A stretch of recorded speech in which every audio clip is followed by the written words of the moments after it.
কি হলো রে মা পদ্মাবতী, সকাল থেকে বসে আছিস যে? তোর কি মন খারাপ? না মা, আমি ঠিক আছি, কিন্তু আমার মনটা আজকে খুব ডাকছে জানো।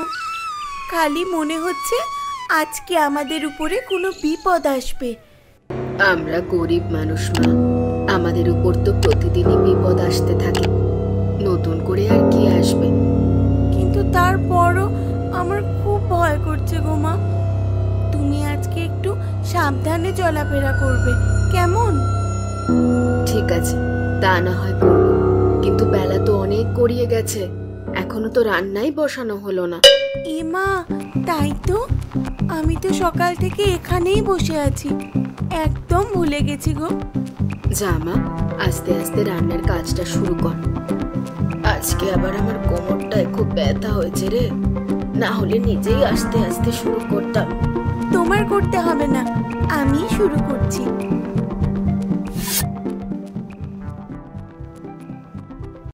ঘরে তো একটুও জল নেই, ঘরে তো একটুও জল নেই। আগে বন থেকে এক কলসি জল নিয়ে আসি। ঠিক আছে, তাড়াতাড়ি জল নিয়ে ফিরে আয়। একে তো এত বড় কলসিতে জল নিতে আমার খুবই কষ্ট হয়, তার উপরে আবার এতটা হাঁটা পথ দূর। একটু জল। তৃষ্ণায় মনে হচ্ছে এখনই আমার প্রাণটা বেরিয়ে যাবে। দূর দূর, বাড়ির আশেপাশে যদি একটা পুকুর থাকতো, এত কষ্টই করতে হতো না। কে আছো? আমাকে একটু জল দাও, দয়া করে একটু জল খাইয়ে আমার প্রাণটা বাঁচাও। আরে, এই তো মনে হচ্ছে কোনো সাধু বাবা। সাধু বাবা গাছতলায় বসে কি করছেন? উনি কি আমার সাহায্য চাইছেন? কে তুই বাছা? সাধু বাবা, আমার নাম পদ্মাবতী, এই কাছেই আমার বাড়ি। আমি কি আপনাকে কোনোভাবে সাহায্য করতে পারি? বাছা বাছা, আমি খুবই তৃষ্ণার্ত, একটু জল খেতে না পারলে হয়তো আমার মৃত্যু হবে। দয়া করে তোর কলসি থেকে একটু জল দে, আমার আমার প্রাণটা বাঁচা। আমার কলসিতে তো কোনো জল নেই সাধু বাবা, আপনি একটু অপেক্ষা করুন, আমি আপনার জন্য জল নিয়ে আসছি। যা বাছা, তাড়াতাড়ি যা, আমাকে বাঁচা।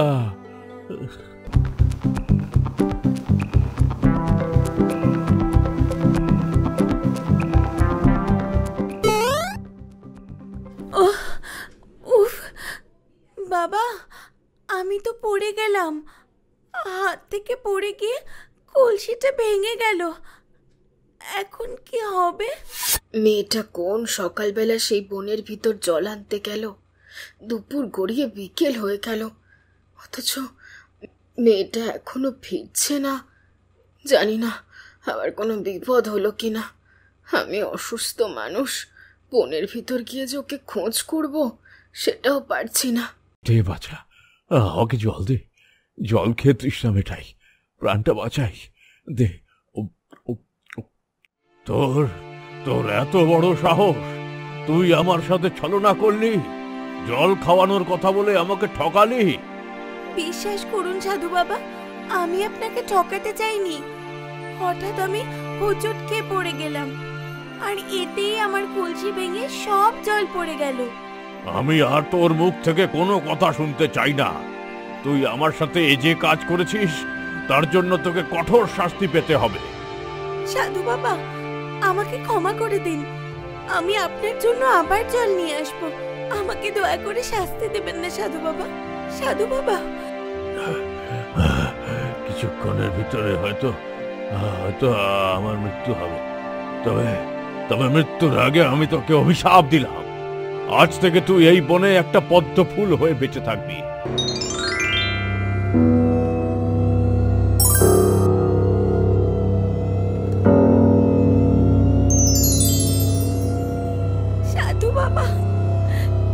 বাবা, আমাকে ক্ষমা করে দিন। এই কঠোর শাস্তি দেবেন না। বাড়িতে আমার মা খুব অসুস্থ। তোর কোনো ক্ষমা নেই। যেদিন তোর সৌন্দর্যের আকর্ষণে কোনো রাজপুত্র তোকে স্পর্শ করবে, সেদিন তোর মুক্তি হবে। কি গো দিদি, তুমি না অসুস্থ? একা একা বাইরে বের হয়েছো কেন? আর বলো না ভাই, বড় বিপদে পড়েছি। পদ্মাবতী সেই সকালবেলা বনের ভিতর জল আনতে গিয়েছে, এখনো ফিরছে না। কি বলছো এসব? মেয়েটার আবার কোনো বিপদ হলো না তো? জানি না গো ভাই রতন, তুমি একটু গিয়ে খোঁজ নিয়ে আসতে পারো? আমি অসুস্থ মানুষ, কিভাবে এত দূর হেঁটে যাবো বলো তো? তুমি কোনো চিন্তা করো না দিদি, আমি এখনই বনের ভেতরে গিয়ে দেখছি কি হয়েছে।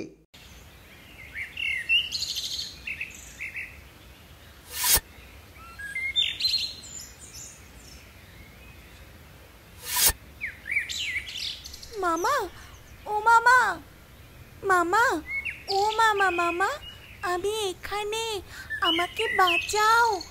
পদ্ম ফুল রূপে আমি বন্দি হয়ে আছি। এই কথা বলে কে? পদ্মাবতী? কিন্তু কোথায়? হ্যাঁ, আমি কথা বলছি মামা। নিচের দিকে তাকাও, তাকাও, তাকিয়ে দেখো, আমি এখানে। হ্যাঁ তাই তো, এখানে তো সত্যি একটা পদ্ম ফুল। কিন্তু পদ্মাবতী, তুই কি করে পদ্ম ফুল হয়ে গেলি? দয়া করে তোর কলসি থেকে একটু জল দে। আপনি একটু অপেক্ষা করুন, আমি আপনার জন্য জল নিয়ে আসছি। তুই আমার সাথে ছলনা করলি, জল খাওয়ানোর কথা বলে আমাকে ঠকালি। আজ থেকে তুই এই বনে একটা পদ্ম ফুল হয়ে বেঁচে থাকবি। হায় হায় হায়, এ কি সর্বনাশ কথা! সাধু বাবা কিছু না বুঝেই তোকে বিনা দোষে শাস্তি দিয়ে দিল। হায় হায় হায়, সর্বনাশ! মামা, এখন শুধু তুমি আমাকে সাহায্য করতে পারো। মা তো অসুস্থ মানুষ, মা কিচ্ছু করতে পারবে না। বল পদ্মাবতী, আমাকে কি করতে হবে? সাধু বাবা বলেছিলেন আমার সৌন্দর্যের টানে একজন রাজকুমার এই পথে আসবেন। তুমি প্রতিদিন বনে এসে একবার ঘুরে যাবে। যদি কোনো রাজকুমারকে দেখতে পাও, তাহলে আমার কাছে নিয়ে আসবে। তার স্পর্শ পেলে তবেই আমার মুক্তি হবে। ঠিক আছে পদ্মাবতী, তুই কোনো চিন্তা করবি না, আমি তো আছি।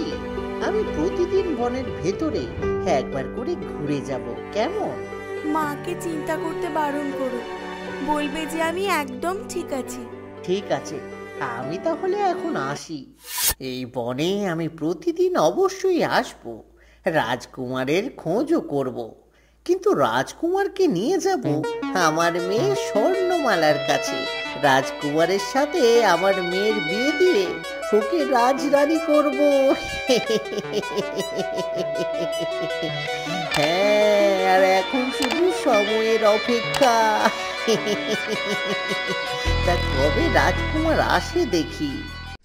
কি গো বাবা, তুমি এই ভর সন্ধেবেলা কোথায় গিয়েছিলে? তোর জন্য খুবই ভালো খবর আছে রে মা স্বর্ণমালা। রাজরানী হওয়ার জন্য তৈরি হ।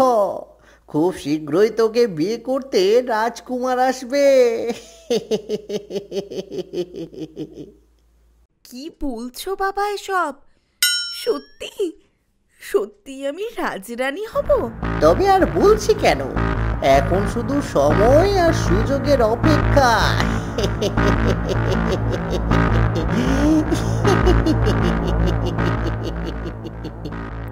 মেয়েটাকে আমি হারিয়ে ফেললাম। রতন সেদিন বলল পদ্মাবতী মারা গেছে। সেদিন কেন যে আমি বনে পদ্মাবতীকে খোঁজ করতে গেলাম না। হায় সৃষ্টিকর্তা, আমার বুকের ধর তুমি কেড়ে নিয়ে যেতে পারলে ঠাকুর।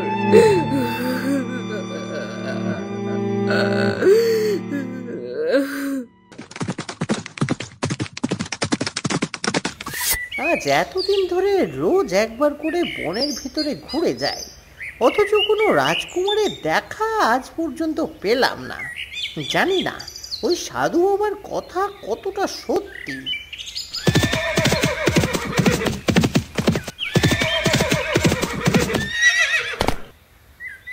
আমি প্রতাপগড়ের রাজকুমার আদিত্য। খুবই জরুরি প্রয়োজনে এই বনে এসেছি। আপনি কি আমাকে সাহায্য করতে পারবেন? হ্যাঁ বলো, তোমাকে কিভাবে সাহায্য করতে পারি? আমি শুনেছি এই বনের ওপারে পদ্মাবতী নামে খুবই সুন্দরী এক মেয়ে থাকে। আপনি কি আমাকে সেই মেয়ের কাছে নিয়ে যাবেন? আরে নিশ্চয়ই নিয়ে যাব, সে তো আমার মেয়ে। চলো কুমার, তোমাকে নিয়ে যাই।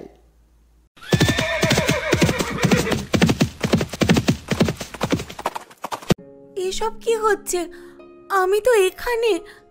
রতন মামা রাজকুমারকে কোথায় নিয়ে যাচ্ছে? তার মানে কি আমি যা সন্দেহ করেছি সেটাই সত্যি হয়ে যাচ্ছে? মামা কি তাহলে রাজকুমারের সাথে নিজের মেয়ের বিয়ে দেবে? তাহলে আমার কি হবে? আমি তো আর কোনোদিনও মুক্তি পাবো না। সারা জীবন আমাকে পদ্ম ফুল হয়ে থাকতে হবে।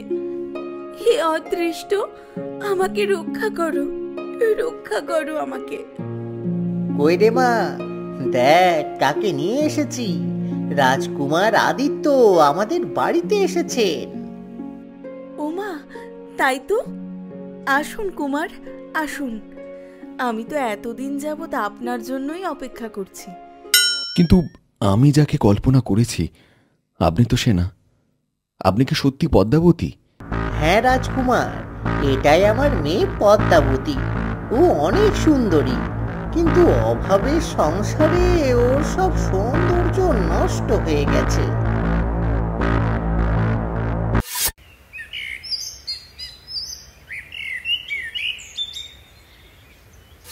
তোমার বিরুদ্ধে অনেক বড় ষড়যন্ত্র হচ্ছে পদ্মাবতী। ষড়যন্ত্র সফল হয়ে গেলে তুমি আর কোনোদিন মুক্তি পাবে না। তাহলে উপায়? আমি কি তাহলে বিনা দোষেই সারা জীবন পদ্ম ফুল হয়ে থাকবো? আমি জানি পদ্মাবতী, তুমি কোনো দোষ করনি, তাই তো আমি তোমাকে সাহায্য করতে এলাম। সত্যি সত্যি তুমি আমাকে সাহায্য করবে তোতা? আমি আবার আগের মতো মানুষের রূপে ফিরে যেতে পারবো? নিশ্চয়ই পারবে। তোমার শরীর থেকে একটা পদ্মের পাপড়ি আমাকে দাও, বাকি কাজ আমি করব। ঠিক আছে তোতা, তুমি আমার থেকে একটা পাপড়ি নিয়ে নাও।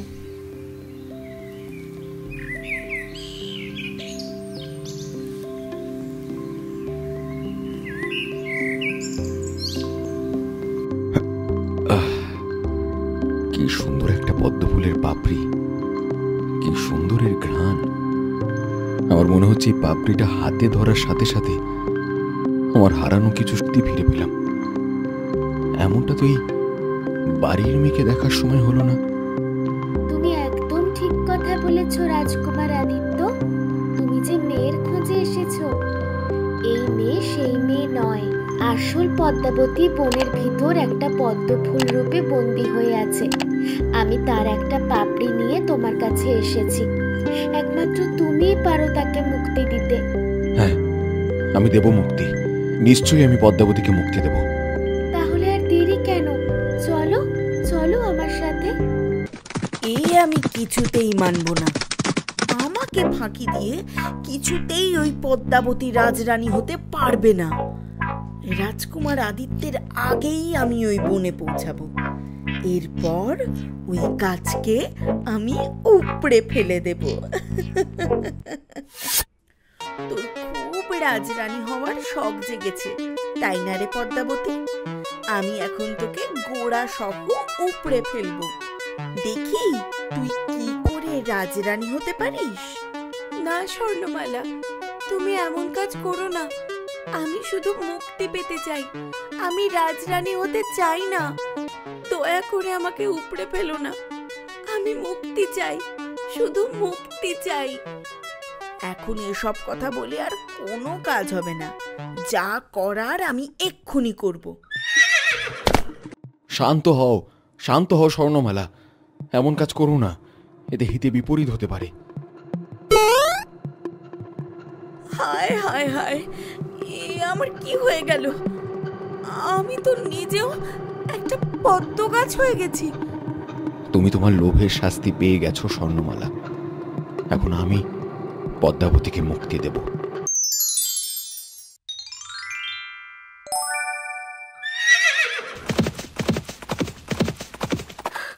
আমার পদ্মাবতী, আমি জানতাম আমার মেয়ে মারা যেতে পারে না। এই রতন আমাকে ভুল বুঝিয়েছে। আজ আমরা একে অপরের মাধ্যমে মুক্তি পেলাম। সত্যি তোতা, তুমি না থাকলে হয়তো এর কিছুই হতো না। এখন রাজকুমার আদিত্য ও পদ্মাবতীকে বিয়ে করলেই 16 কলা পূর্ণ হয়। চলো পদ্মাবতী, আমি তোমাকে বিয়ে করে প্রতাপগড়ে নিয়ে যাব। তুমি আজ থেকে আমার রানী হবে। লোভ আমাকে অন্ধকার করে দিয়েছে নদী। আজ আমি এর শাস্তি পেয়ে গেলাম। আমার মেয়েটা আজ থেকে পদ্মরূপে বন্দী হয়ে থাকবে।